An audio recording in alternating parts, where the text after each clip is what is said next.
Good night, everyone. Here we are again, and this time we are live with Miss Tunisia Macklin. Are you all seeing us? Yes, you all are. So we have Miss Tunisia with us. She is actually a doula, a birth worker, and we're going to discuss with her tonight about conception prep, birth and postpartum prep, and the recovery holistically. Now, I know many of us who are ready, who wants to have more kids, or have know someone who wants to have kids as well. How we can prepare ourselves for this, and dealing with postpartum. This is something that we tend to overlook. I knew I was dealing with postpartum at a point in time, and thank God that I had scripted to take me through it. But not everyone knows how to go through and to deal with these things. So tonight we will be addressing all of that with our birth worker, Tanisha. So Tanisha, can you tell us a bit more about you? Hi. Well, as you heard, my name is Tunisia Macklin. I am a massage therapist, a doula, placenta encapsulator, and a women's health and wellness herbalist. Right. I've been in the holistic industry for over 16 years, but recently start focusing on herbalism. And I was so fortunate to come across Indigenous Remedies, who I is the company that I was trained through for herbalism, and all of that is it is awesome. It's what my journey has been a big journey, really. And it started with me Mhm. having problems with conception, excited about giving birth and having some of my dreams in birth not play out well, and watching other people battle postpartum depression and recovering from postpartum. And so that is kind of how I ended up specializing in conception, birth, Mhm. postpartum recovery. Wow, that is excellent. Okay. As you rightfully say, conception. Let's talk about that briefly. I remember when I wanted to get pregnant with my second child because my kids are 10 years apart. And I remember when my daughter was 8 years old, my husband and I finally came to an agreement. We were ready to, have a next baby. And I remember we were trying, as Christians will say, you're trying. Right. And for his birthday, my husband was a bit down. So I was like, it's your birthday, cheer up. And he's like, well, at least if you could tell me you're pregnant, I'll feel happy. And that hit me like a ton of bricks, okay? I Oh, just went quiet. And it's like, I felt so sad for him. Uh, yeah, for a man to say, because clearly he wants another baby, right? right. But shortly after, probably about 3 months later, we were pregnant. So let's talk about conception. Yes. So conception is that elephant in the room. Yeah, It is that thing that when you get married, everybody wants to know when. We have people who have the biological clock that yeah, they hit a certain age and their womb starts to cry out. yeah, And I was one of those women, I knew I wanted to be a mother ever since my mother would say, since I came out of the womb. right, And I had my life book and I had my children names and all of that. And so you get so focused, so driven on wanting to be a mom that yeah, you don't realize that there may be some things that can hold you up. yeah, Um, what a lot of women have to realize is you have to look at the future. If you know you want to conceive someday, yeah, start growing in that process early in. Um, right, 'Cause I remember me trying to conceive. We have been trying for years, and everybody I came in contact with was like, "Oh, I'm thinking we're gonna start trying," and then 4 weeks later, I'm pregnant, and I was right, 1 year out still. So right, you have to think about the future. What are you willing to do that? And so for some people it's very easy, for some it's not. And I think we have to look at a few things. What's your family history? We need Yes. to look at nutritional choices, lifestyle choices. We Yes. have to look at a lot of the things that we consume. And Right. I come across women where it's simple nutritional changes that can make the difference. Or Right. maybe you need a little more help and think a little more holistically and have a few herbs here and there, or even changing your vitamin regimen or creating Yes. a vitamin regimen. Yes. One of the issues for women having issues with conception is vitamin deficiency. And it's something Right. as simple as you are deficient in vitamin D, you're deficient in iron, or, or you just are not taking vitamins at all. If you Yeah. are not nourishing your womb, it Yeah. cannot produce. Hmm. So Gotcha. we have to look at that. And then sometimes it could be a blood thing.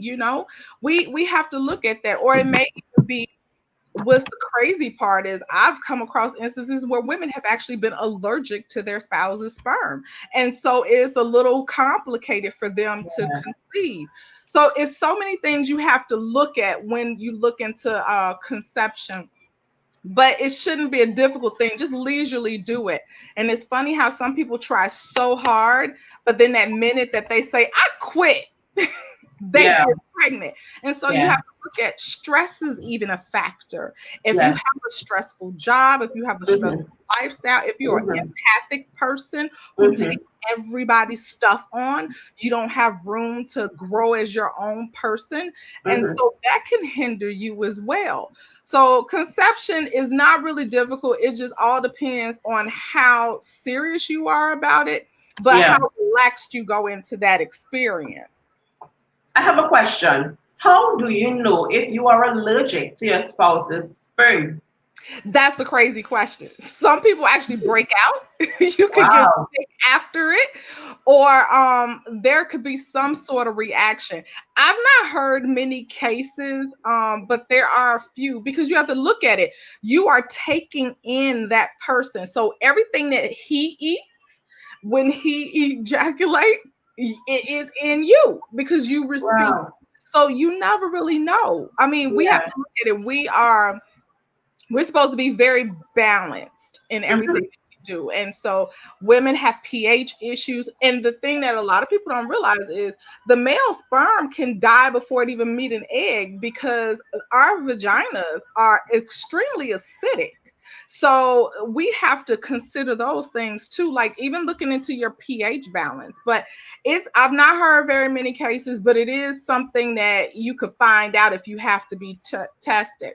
And then we have to look at genetics too. I mean, there are genes out there where you can actually get pregnant but not hold or sustain a pregnancy. And it's the MFTHR gene. And it in the medical industry, they call it the MFer gene because it's almost like it's flipping a bird to you. You're not gonna hold Yeah. this baby. So it's just really crazy how it goes. But these are some of the hindrances that women come across, and they don't know it because they're not going to get tested, and they're not meeting the right medical staff to find these things out. So I have a question. So is let's talk about that. I stuck with that allergic reaction there. It's, is it rectifiable? I believe so. Okay. That probably under supervision, I'm sure. And it also depends on why you're allergic to that person. Maybe it's something that they can change on their end as opposed to the Right. female having to change anything. But I'm almost positive anything is rectifiable Yeah. medically. They'll change anything. Yeah. I could even I remember when we talk about stress as well, because for us, when you're trying, to me that is stressful already as is. I remember we moved into our new home November of 2015. December was my husband's birthday. That's when he made the remark. And by March of the next year, I was pregnant. And I remember we were so relaxed because we spent our first Christmas in our new home. It was just three of us, two of us and our 8-year-old daughter. And we were relaxed because your home, it's your home, and we're Yeah. painting and we're cooking and enjoying Yeah. life. Life's grand, right? Exactly. And the thought of having a no baby was not there. If you understand, it was just because our minds were taken up with this home and excitement, everything, and then boom, we became pregnant. So I do believe stress has a major Yeah, part to play. yeah. I mean, it's very hormonal. You have to realize something. If you're stressed out, you're releasing negative hormones. And if Yeah, it's a negative hormone, how would you benefit from that at all? yeah, Um, it's funny because we stress out about it. And I remember trying to conceive. My husband had a ball because he's being used. He's the playground, Hey, yes, when do you have lunch? Get home. And then he's thinking like, okay. And then after a while, he was like, okay, this is becoming a little stressful. After he had to perform every time he was being called upon, yeah, but he didn't have a problem with it early in, and when it was one of those things where you to the point where you're throwing the legs up in the air, sitting for like 30 minutes, or you don't go use the bathroom, and did I have any caffeine today? But we're not thinking when you're stressing like that, one is the negative hormone level, but then you're lacking sleep because you're not sleeping because you're stressed. Why am I not pregnant? Did I miss my period? I'm cramping. Is that me? You're trying yeah, to figure all this stuff out, and you start to lose sleep. And yeah, again, that creates stress. And so yeah, a lack of sleep, and then you're stressing trying to make sure your partner can perform, and then you're yeah, trying to figure out, are you going to be able to perform every time? And yeah, then people asking you questions all the time. Yeah, it builds a lot of stress. yeah. So let's talk about birth. For me, I had two cesareans, C-sections. My first was an emergency, and the second one was planned. I think I will, if I have to have another baby, I think I'll have another C-section. I actually enjoy it. I thought it was really nice, just going prepared. This is what is going to happen.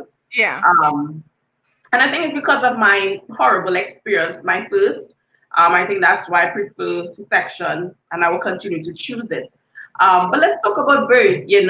How can we prepare ourselves for it? So the best way to prepare is to get your village together. Right. I tell people, have people that's around you that is knowledgeable or willing to be educated. Have Yeah. people around you who truly love and support you. You Yeah. have those people around you, and then now you don't have to worry about hearing ridiculous stories. You have to create a wall around you and your people, because when you're pregnant and preparing for birth, you're going to hear ridiculous stories. And I don't Yeah. understand why people are so willing to share the awful side of birth, but when it comes to the beautiful birth, you Mhm. accidentally come across that story. You accidentally Yeah. come across that picture. And I'm thinking that's ridiculous, but you're willing to tell me you tore from your vagina to your rectum, but you are not willing to tell me that you experienced labor land and you didn't feel a thing. Get Yeah. out of here. Come on. We have to support one another as women. Yeah. This is why preparing for birth, I tell people, don't ask anybody their birth story. Yeah. And when people come to you about their birth story, you have every right to say, is this good or is this bad? Yeah. Can you share this with me, because I'm preparing Mhm. for my birth? If this is Yeah. not knowledgeable, if this is not uplifting, if this is not Yes. encouraging, Yes. then do not share it with me. Yeah. And then the only people you should truly ask birth stories from are your mother and your grandmother, because these are the people who are close to you in terms of Right. structure, um, Yeah. chemically, how your body will actually work. Yes. And so it should be one of those things where you ask the people who count, and that's the Yes. people who you come from. Yes. I think that as a birth worker, I've seen many people not really prepare. And Yeah. you hear about everybody talking about packing their bag. This Yeah. goes beyond the hospital bag. This is Gotcha. about your mentality going in, because Yes. anything can happen, and you Yeah. cannot prepare for the unexpected in terms Yes. of things you have no control over. You Yeah. have no control over your body. You have no control over your baby. And Yeah. so you need to be relaxed, Yeah. and just let everything do its thing. Because what people keep forgetting about is that this baby is not going to come until you let go, until Yeah. you stop. You know what I mean? You have people walking, trying to hurry up. I'm gonna walk this baby down. That's fine, but they come when they come. You Yes. only go in labor because the baby released a hormone and told your body, I'm ready. Right. You just so happen to walk one extra mile around the time that the baby was okay with coming. Uh, Yeah. we don't have to push it. The due date is not really when your baby is due, it's an estimated due date. Right. And so don't hold to that date because that's stressful in itself. You Yes. have to learn to let go and Yes. allow things to happen because trust me, you can't be pregnant longer than your body is willing to let you be. Right. We're pushed by dates, but Hmm. we need to let go Yes. and prepare in terms of having your bag packed, have your team together, and be prepared for what happens after birth. That's Yes. really the most important thing. Yes. But in terms of preparing, I usually advise people to have your stuff set up for after, or even your laboring things. Like if Yeah. you know that you're going to be laboring in a hospital, but they don't let you eat, well, you need to Yeah. have your ice cubes. You don't have to have their ice cubes. Get you some ice cubes and put fruit in it. That way you can get hydrated and get your sugar snack to keep you alert. Right. Get Yes. your honey sticks. Make sure Right. you can sneak a snack in. You can get you some Chex Mix or something light to eat, but is high in protein to keep you going steadily. And Yeah. then when it's time for you, if you know you've been laboring long and you're tired, have you some chamomile or have you some essential oils nearby that can help you to relax. That's Yeah. the kind of preparation you need. Right. And then have people ready for you when you're coming out of the hospital or after you've already given birth at home or even a birthing center. Because Right. the postpartum part is the part that is your body after, which is the Yeah. part in how you Yeah. recover from that birth. Because we all glow after that birth. That first day, we're on high. But what Yeah. happens after that high has worn off? So Yes. I tell people, yeah, there's plenty you can do preparing for birth. You can do the perineal massage, you can do all that good stuff. But Right. there's nothing you can really do other than let your body do what it's supposed to do. You're not going to Right. stay pregnant. You don't even have to push, to be honest. Your body is going to push for you, and you Yes. just help it. If the push is so strong, it can create an automatic push out of you. I've had clients say, I'm not pushing, but you see this baby coming out as if Yes. you are pushing. Yes. So my advice to you on the birthing side, ladies, please just relax. Enjoy the pregnancy, enjoy the birth because it's an experience that you can never forget and you will never ever believe that you have that kind of strength and power because you're not just birthing a baby, you're birthing a new you, a more powerful you, a more resilient Yeah. you. and i Yeah. and I do not care if you get an epidural or if you've had a C-section or if you've had to Yeah. be induced with pitocin. It is still Hmm. a birth nonetheless. Hmm. And at Hmm. the end of it all, you are an amazingly strong woman who Yes. can handle the toughest thing that can be thrown at you because there is nothing that can compare to birth. Yes. I agree. Let's talk about postpartum. It's just something that persons, there's a school of thought where it is non-existent, and then there's the other school of thought it is real. Yeah. For me, I believe it's real because after I had my son, he ended up in an emergency situation shortly thereafter. His breathing was irregular. So I had him at a private institution. Okay. And the private institution didn't want to risk anything, so they decided to transfer him to the public institution.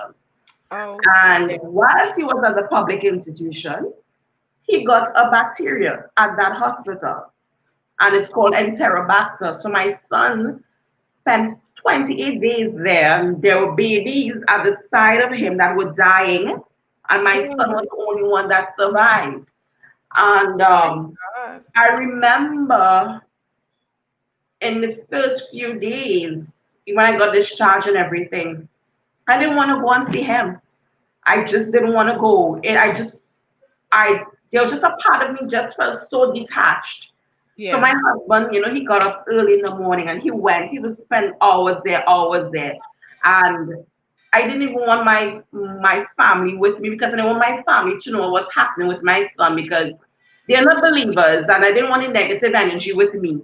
So Yeah. it was just us, my daughter, my husband, and I. We kept it together until eventually I told my friends, pray for us, intercede for us, that kind of thing. But my husband, he would have spent hours at the hospital. Me with my cesarean cut on the bed with my 10-year-old daughter at that time. And Yeah. we fighting it at home and we're going. And I'll bathe and take my time, bite through my pain, but for nothing. I was concerned about the baby Yeah. until eventually, probably about a week later, I started to like, okay, it's as though it was like a tug of war in my mind. We should speak scripture, keep your head together. And then there's another part like, I don't want to see him. I don't want to. So Mm-hmm. thankfully, my process was short. And I thank God for the support of my friends and those who were praying and etc. Because I was able to overcome quickly. And then I got the strength to go to the hospital, the neonatal clinic, and we were to see him. Okay. Yeah. That is part of where my postpartum prep and holistic recovery came in at. And that's one of the things I have been trying to figure out. How can I serve women in their postpartum days? Right. And I read a book, Nurture, by Erica Cohen. And Mm-hmm. she supports women all the way through holistically. And I thought, this is amazing. This is what I want to do. But I didn't know what it looked like. Right. And one of the things that I've always done is whenever I get believers, we pray, we worship during birth. Right. But one of the things that trouble me is when they go home and they don't have the support they think they have. Right. Everybody has a level of expectation because Yeah. they're thinking, okay, I know my mom's going to help and my mother-in-law, and I know my sister's going to come and clean for me. And I know Yeah. my husband's going to do this. And I tell people, you cannot assume Yeah. this is going to work out, Yeah. because I watched my mom go through postpartum after she gave birth to my brothers. So Mm-hmm. it's four of us, and my brothers were a set of twins, and they Right. were born 10 years after me. And my mom, it was an unexpected pregnancy. It was one of those moments my mom told us, I don't remember when it happened, but my dad is like, oh, I remember.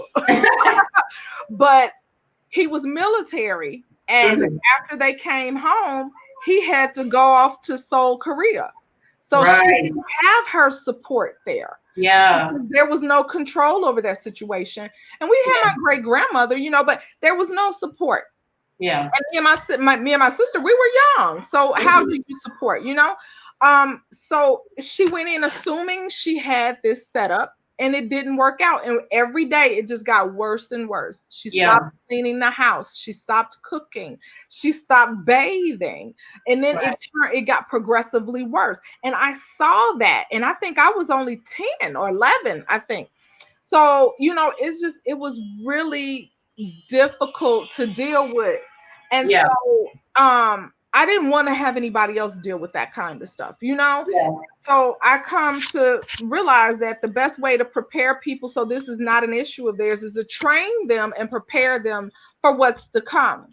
Yeah. And so that's when I teach them getting all your information in advance. Get your family together and find out what are they willing to do for you and Yeah. what that looks like. You're going to have mom and mother-in-law in the house. Make sure they get along. You Yeah. can't have both. You can't have three cooks in the kitchen because Yeah. it's your house. And then I tell them, if you're going to have overnight guests that are helping, you need to label your stuff so Yeah. they're not constantly bothering. Just simple stuff, things that nobody ever thinks about. Yeah. But those simple things can make life so easy for you. And then I usually tell people don't have anybody in the house for 2 weeks at least. Yeah. Just you and your husband or your Yeah. partner. in the house, and that's it. And then Yeah. you all bond and you create that hormonal connection. Yeah. Because the mom, we have that maternal instinct, we have that maternal vibe, but the dads, they get a paternal connection. That's the protective Yeah. gene. So they have all that too. And if you all both get connected with babe, then your husband or partner, he will want to line up in a way where he'll do his part, because Yeah. now he has more to invest in, because now he's more connected to the Yeah. experience. Because a lot of dads don't even realize, they think that, oh, I won't be a part of this baby until baby's off the breast or baby Yeah. can take a bottle. Well, you have to change that. Yeah. It shouldn't be like that. Preparing for breastfeeding, even if for whatever reason after birth your milk doesn't come in right away. Mm-hmm. You know, plan for that. Have your Yeah. pediatrician find out, does your pediatrician have a connection with a milk bank? If Right. your pediatrician does, do you keep milk on hand? That way, Mm-hmm. if something's going on with your milk, you can still get milk in instead of going to formula. And I've noticed more women are having issues with coming out of birth, knowing that they have to give their babies Yeah. formula. That almost crushes their dream. And then they Yeah. think that they're not being a part of this. And I tell people, I don't care if you're not producing milk, you still put that baby on the breast, because it still helps you and it helps babe. And whether Yes. milk comes out or not, there's still a connection. They have Yes. all kind of gadgets out there where you Yes. can have your baby on your breast, but have a little tube going through Yes. funneling milk. Yeah. Very important. But the one thing is, just don't go in assuming and planning in advance. You have to plan that. You can plan. Yeah. Yeah. you you can prepare your family, like, who's coming in on what day, what are they Mm-hmm. doing, how is it going to look. Please Yes. don't disturb. Have visiting hours set up. Let people know your boundaries. Set your boundaries. Yes. You cannot hold my baby. I don't want anybody, Yes. whatever your rules are, and stand firm to them. And Yes. if you don't have it where you're able, if you're passive and you don't like confrontation, trust me, that'll change when you have a baby. But if Yes. it doesn't, then you need to lean on your spouse, because Yes. that is what they're there for. They're Yes. going to carry you through pregnancy, birth, and the postpartum recovery. I Yeah. also tell people, learn how to take care of yourself. You have to. And then also for women, particularly Black women, any woman that grows up around strong women, we Yeah. have a hard time receiving help.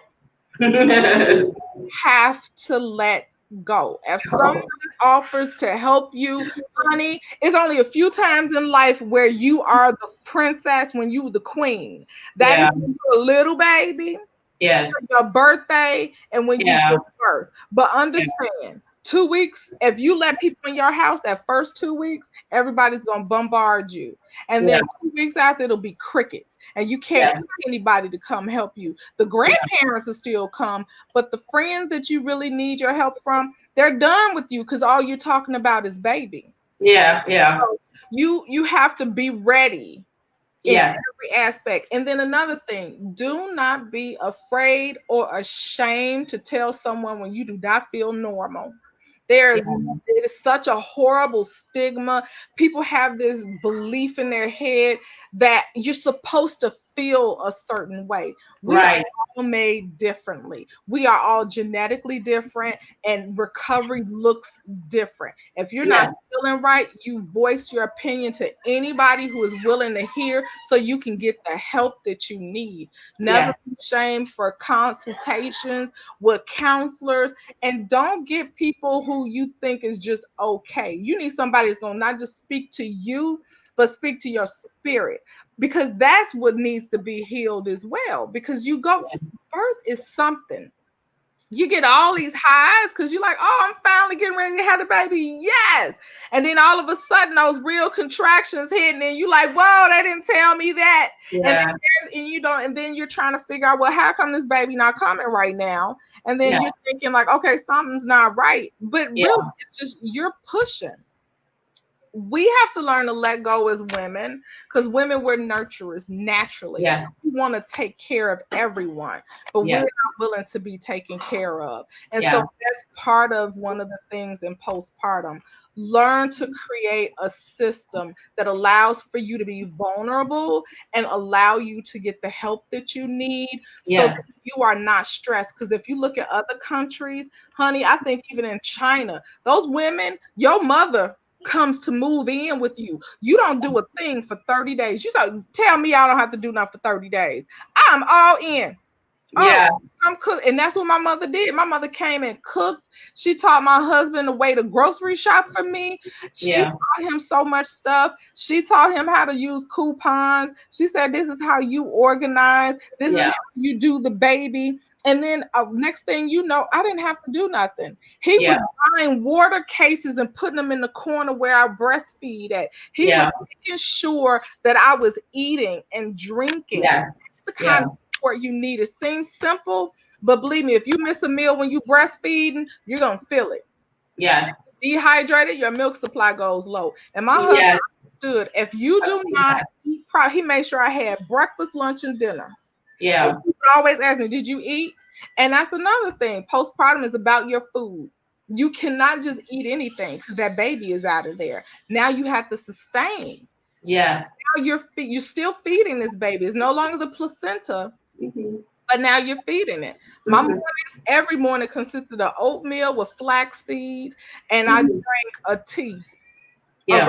raspberry leaf tea, and that would be my thing, because you have to now not just heal from giving birth, but you have to help your womb heal, because that is very important. If your womb does not heal, then one of the issues that you'll have is going into your cycle. If it's not a healthy cycle, if you plan on conceiving again, you're going to end up back to square one again, trying to Right. heal all over again. And Yeah. so you need to take care of your womb. That helps you recover through postpartum, because if that cycle is off, hormonally you're off, which means now mentally, are you in a really good position to be taking care of yourself, your Right. family?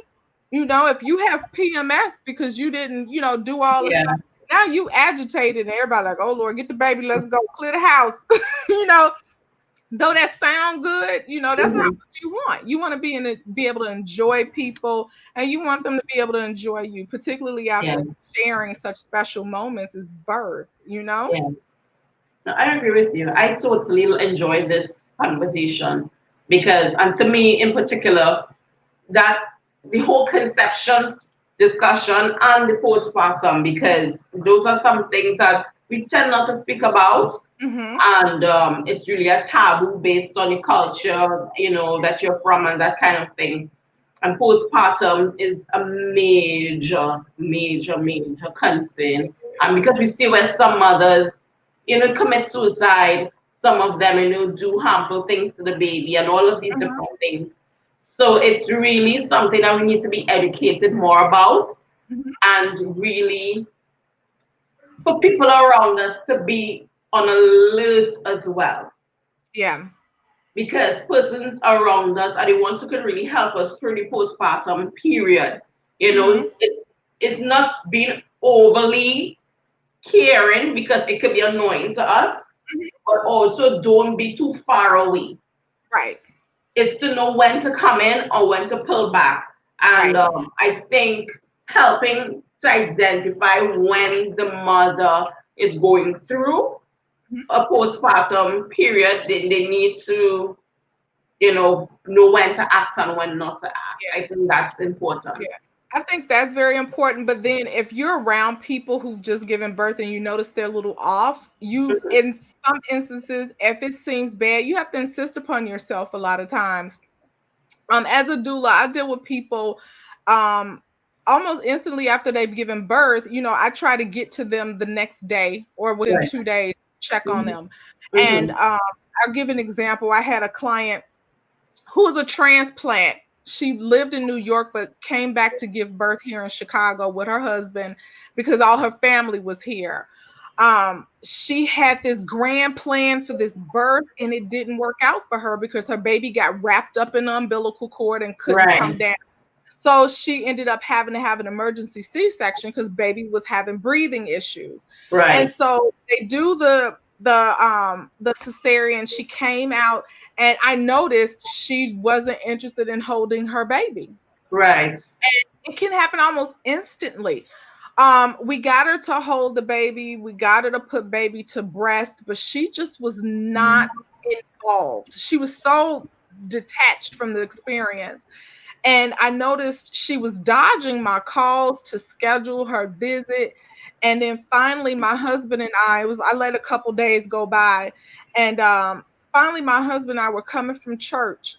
And I was like, take me to her house. Yeah. You know, we drive there, and her mom let me in, and I get in there, and she's in a bed, fully clothed, under covers, with all the curtains drawn, and the baby was on the other side of the room behind a half wall in a bassinet. So she couldn't see her baby, hear her baby, or anything. Wow. She kept telling me the baby wouldn't latch. The baby was very irritated. And I was like, well, let's see what's going on with the baby and let's go. So I made her I was so insistent. You completely undressed. We're going to figure this out. And I made her get undressed. I undressed baby, and I insisted that she do skin to skin. She had done placenta encapsulation, so I made her eat something and take her capsules. And I couldn't sit there and not let her try something. And then it was like, I remember about 12:30 in the morning, I got a text from her mom saying, I'm so glad you came, because she's up, she's showered, she's moving around, and she's feeding baby. And now here it is. She moved back to New York, but now they have 2 children. Wow. But she's more prepared and understand. Yeah. And it was still things like baby wouldn't latch because baby was overdressed because her mom was old school. You need to put a onesie on and a sleeper. Yeah. 95 degrees in this house. Undress that baby. Yeah. And it was something as simple as the clothing where baby didn't match. But making her do that skin to skin again helped to reinitiate that, to create that connection. Yeah. But we have to insist. And you may have to call somebody. You may have to get research, do the research, but never let someone suffer silently like that, because you never know where it's going, because postpartum can turn to postpartum psychosis.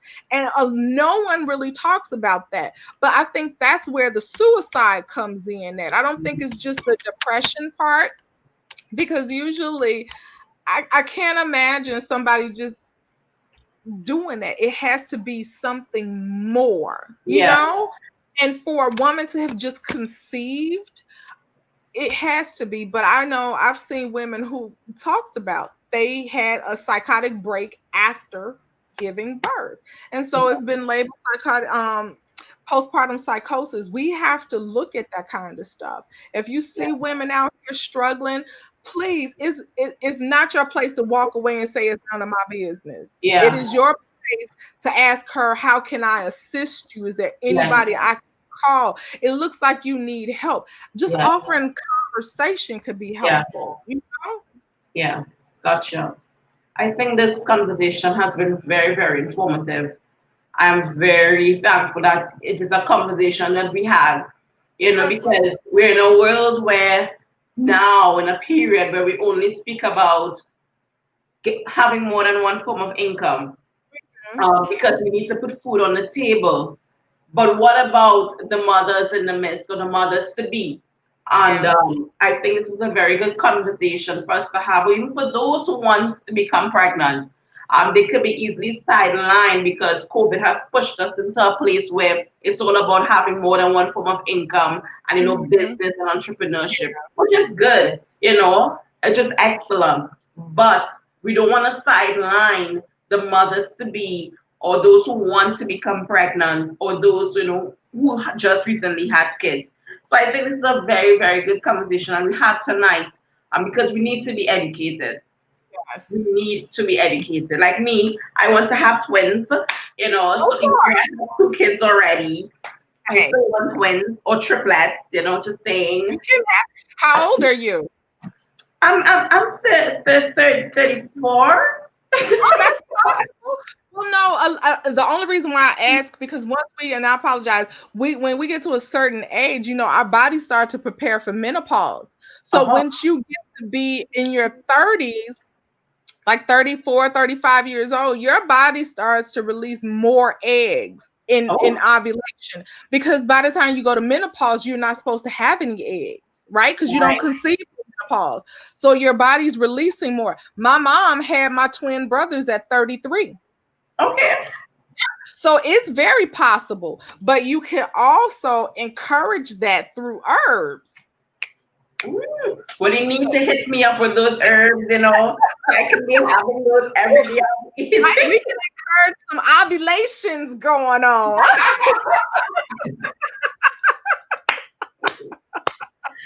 You better hit me up, send me an email with that link.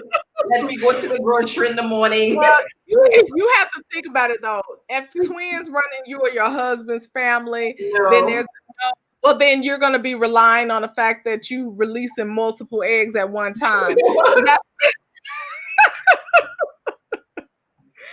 So yeah, it would be that was my husband and I's dream. We wanted to have a set of twins, and we were like, oh, 2 in 1 shot, we're done, because we just wanted 2. And then we ended up having to have IVF because I had a miscarriage, several early miscarriages. I ended up having an ectopic and lost the fallopian tube. And so we did IVF, and we were blessed with our little girl, and we had 2 put in. And so we're like, yes, we're going to get our twins. Well, apparently our daughter's personality is extremely strong because she came out by herself. And I tell you, be careful what you ask for. You might get all of it. We didn't get 2 physical bodies, but we have a personality strong enough to be twins. So we unofficially have twins. But you just, do what you do naturally as much as you can. I tell people, if you want to conceive, there are so many things that you can do out there. If you want twins, you're at the ripe age to start, and then just talk to God, get you some scriptures. You said be fruitful and multiply. I want to multiply. Yeah. Agreed. But I have a conception package I sell. I have a whole thing where you can get herbs that'll stimulate sperm production and ovulation, and then it's the aphrodisiac to help y'all get all in the mood. Okay. You need to drop that link right after that. Let us go find it. We all trying. It's COVID. This is the best time to conceive. Yes. So thank you so much, Denise. Thank you for having me. I appreciate it. This was such an honor. Yeah, it was really nice to have you as well, and to share some, shed some light into some things that we don't speak about. I really, really appreciate it. Can you let us know how we can find you and get in contact with you? Yes, so I have a website. It's peacefulbirthingdoula.com. I'm also on Facebook under Peaceful Birthing Doula. And then if you're not local, I still do virtual support. I do virtual holistic support as well. I ship out. I've had clients I shipped as far as Italy so far. So you can even call 630-481-6079. I do virtual consultations as well. So So can you, when we're finished, can you go to the chat and the comments and just share your links with us so we can always get in contact with you? And we do look forward, to building a good network and supporting business with money as well, not just sharing pages, but to talk from you as well. So thank you so very much. Thank you so much for having me. I appreciate it. No problem. And do have a good rest of the evening, and tell your family good evening as well. Thank you. Thank you. Bye.